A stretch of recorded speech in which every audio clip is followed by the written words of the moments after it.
ಚುನಾವಣಾ ಅಕ್ರಮ ನಡೆದಿದೆ ಅಂತೇಳಿ ಏನೋ ಒಂದು 5ನೇ ತಾರೀಕೇನೋ ಪ್ರತಿಭಟನೆಯನ್ನು ಮಾಡೋಕ್ಕೆ ಹೊರಟಿದ್ದಾರೆ.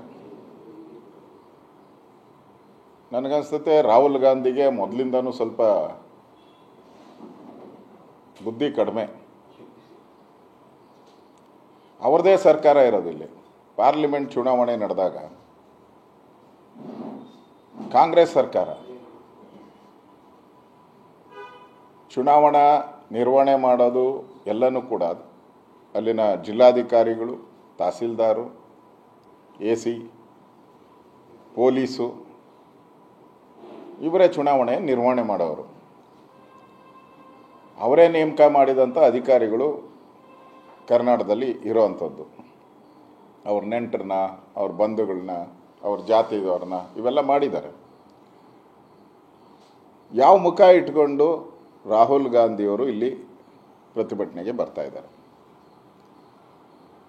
ಚುನಾವಣೆಯಲ್ಲಿ ಏನಾದರೂ ಅಕ್ರಮ ಆಗೋಕ್ಕೆ ಸಂವಿಧಾನದ ಅಡಿಯಲ್ಲೇ, ಸಂವಿಧಾನದಲ್ಲೇ ನೀವು ಚುನಾವಣೆ ಆದ 45 ದಿನದೊಳಗಡೆ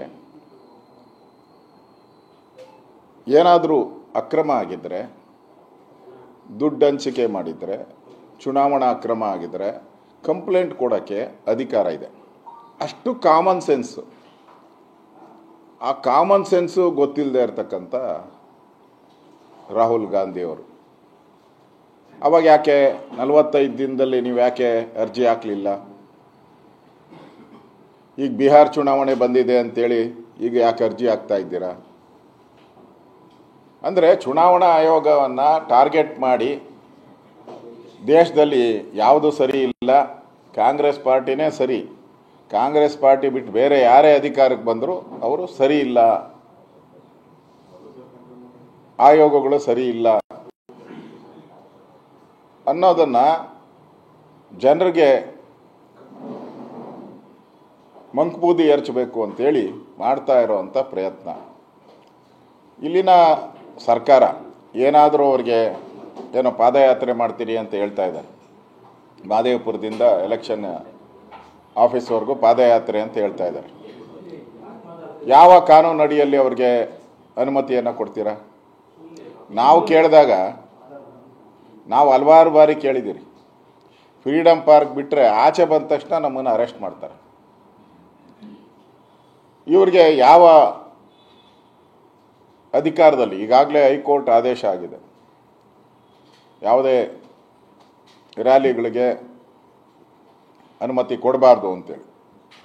ಅಕಸ್ಮಾತ್ ಏನಾನ ಕೊಟ್ಟರೆ BJP ಬೀದಿಗಿಳಿದು ಹೋರಾಟವನ್ನು ನಾವು ಮಾಡ್ತೀರಿ. ಇದರ ವಿರುದ್ಧ ಪ್ರತಿಭಟನೆಯನ್ನು ಕೂಡ ನಾವು ಮಾಡ್ತೀರಿ. ಕಾಂಗ್ರೆಸ್ ಪಾರ್ಟಿ ಅಧಿಕಾರವನ್ನು, ಸರ್ಕಾರವನ್ನು ಕಾಂಗ್ರೆಸ್ ಪಾರ್ಟಿಯ ಅಧಿಕಾರಕ್ಕೋಸ್ಕರ ಉಪಯೋಗ ಮಾಡಿದ್ರೆ ನಾವು ನಿಶ್ಚಿತವಾಗಿ ಅದರ ವಿರುದ್ಧ ಹೋರಾಟವನ್ನು ನಾವು ಮಾಡೇ ಮಾಡ್ತೀರಿ. ನಾನು ನಮ್ಮ ರಾಜ್ಯದ ಅಧ್ಯಕ್ಷರ ಜೊತೆ, ನಮ್ಮೆಲ್ಲ ಮುಖಂಡರ ಜೊತೆ ಮಾತಾಡಿ ನಾವು ಕೂಡ ಹೋರಾಟವನ್ನು ರೂಪರೇಖೆಗಳನ್ನು ಮಾಡ್ತೀರಿ. ಇದರಲ್ಲಿ ಯಾವುದೇ ರೀತಿ ಅಕ್ರಮಗಳ ನಡೆದಿರೋ ಅಂಥ ದಾಖಲೆ ಇದುವರೆಗೂ ಕಾಂಗ್ರೆಸ್ ಅವರು ಬಿಡುಗಡೆ ಮಾಡಿಲ್ಲ.